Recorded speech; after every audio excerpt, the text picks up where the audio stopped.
Hi guys, welcome to another video. This is Flex and Freedom. This is Aaron. And this is John. And today we are going to be doing our bike swap over video. So Aaron is going to take my 2021 Softail Standard. And John is going to take my 2020 Lowrider S Stage 1. There you go. Thank you kindly. Enjoy.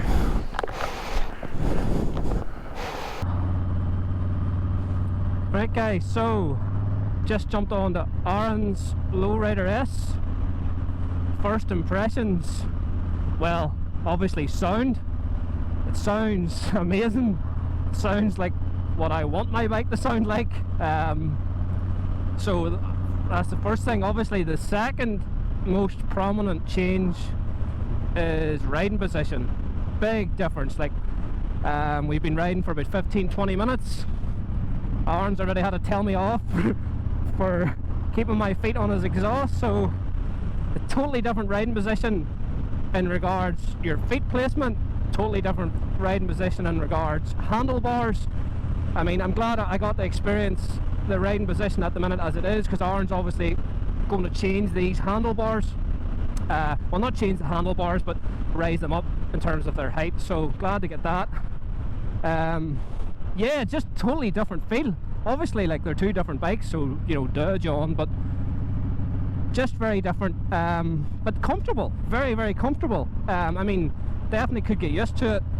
Haven't had a chance to experience the power. This is obviously a Stage 1 Lowrider S, so it's the 114 engine with Stage 1, whereas mine is the stock 107, so power increase should be noticeable. I can feel it, you know, I can feel it already more powerful even at lower gears, lower speeds. I can feel there's more torque there. In terms of everything else about the bike, I mean, weight, as soon as I threw my leg over the bike, the size of it and the weight of it are completely different. A lot heavier, obviously, bigger bike, bigger tank. So that's definitely very, very easy to notice. But yeah, I mean, and even the view, riding view as well. My arms are lower, but then there's the bulkhead for the LED headlight or fairing or whatever you want to call it. My legs feel a bit wider than normal, so getting used to that. But I mean, it's a very, very comfortable ride, definitely is. I'm also very, very keen to hear how Aaron is finding my bike as well. How are you getting on, Aaron? What's your thoughts with the Softail Standard? Really pleasantly surprised. Have to say, handlebar height for me here is perfect, being about 5'11". I don't think I would need to change that at all in this bike. I love the wee digital speedometer, so easy to toggle through, tells you absolutely everything you need to know. The bike is so nice and light. In fact, it was a bit of a surprise when I got onto it, just, you know, how easy it wants to go through corners. Like, both these bikes handle fantastically, but I find with the Lowrider S you do just have to throw it in a wee bit more. This is just so willing, so light, and just it tips right in.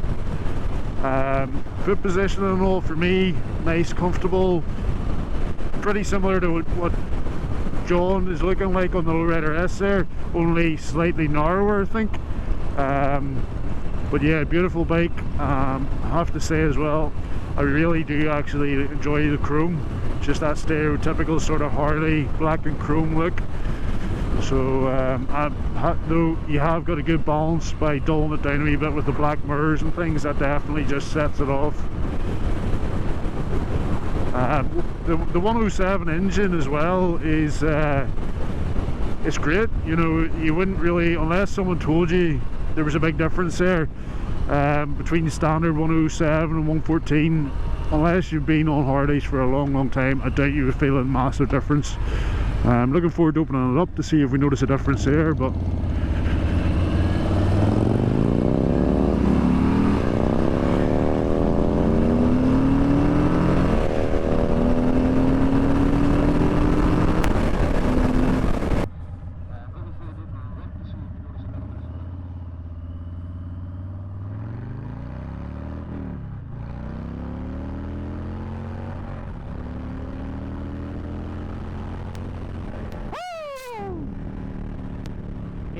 buddy! Now that is yeah, that's a quick bike. That is a quick bike. You know something, whenever we were talking before we jumped onto the bikes and we were talking about our sort of expectations of each other's bikes, I mean, you know, Aaron's ridden a lot of Harleys and things and sort of knows what to expect. I didn't. You know, the first Harley I've ridden is my own. But this doesn't feel a million miles away from mine in terms of weight and what I could do with it in the corners. So, you know, like I can shift the weight on this, I think, fairly straightforward.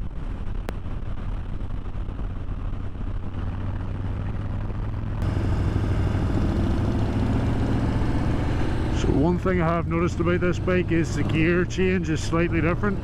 Had a few false neutrals trying to keep up with John. I would say power wise the bike's not all that far off maybe a 114 standard, but torque wise I do notice a wee bit of a difference once we're opening up and we're sitting maybe in fourth gear and stuff. But oh man, I just love how light it is and how nimble it is. Like it just, you throw your hips and it just goes. Beautiful bike. So really looking forward to seeing, I would love to take a ride on this again when it's stage 1 just to see how it performs, because obviously this isn't really a fair comparison when you've got a 114 stage 1 and you've got a 107 standard. So I would love, once John gets word from Vance and Hines that the parts are compatible with the 2021 model, that hopefully it'll maybe let me throw the leg over again and take her out another spin.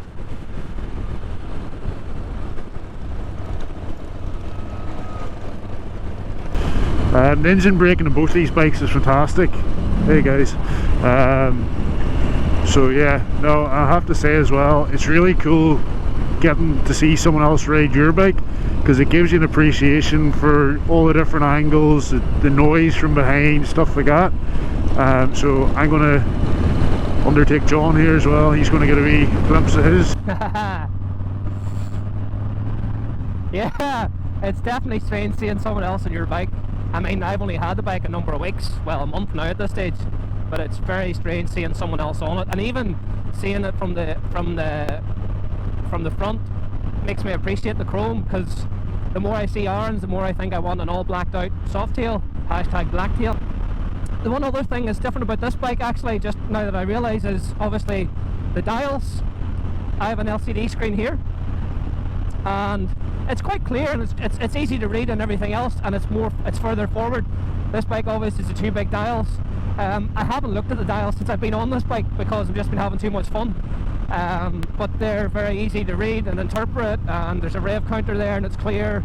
There's the digital clock as well, digital fuel gauge, and gear indicator as well, so it's got everything you need. But I mean, as I say, I've been having that much fun that I haven't really noticed. I don't feel that the bumps is harsh or when I'm on the Softail standard. Like I've no issue carrying speed on these country roads.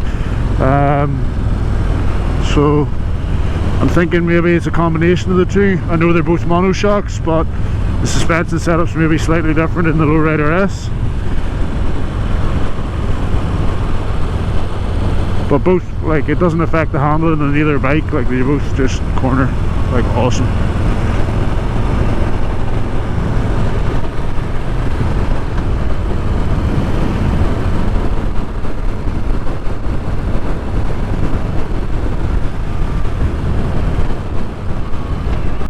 Yeah, guys, look, this has just been a short intro into the 2 bikes again, sort of following on from our previous videos. If you haven't seen our first and second video, again, fairly new channel, I'll put the links up in this video. Go check it out.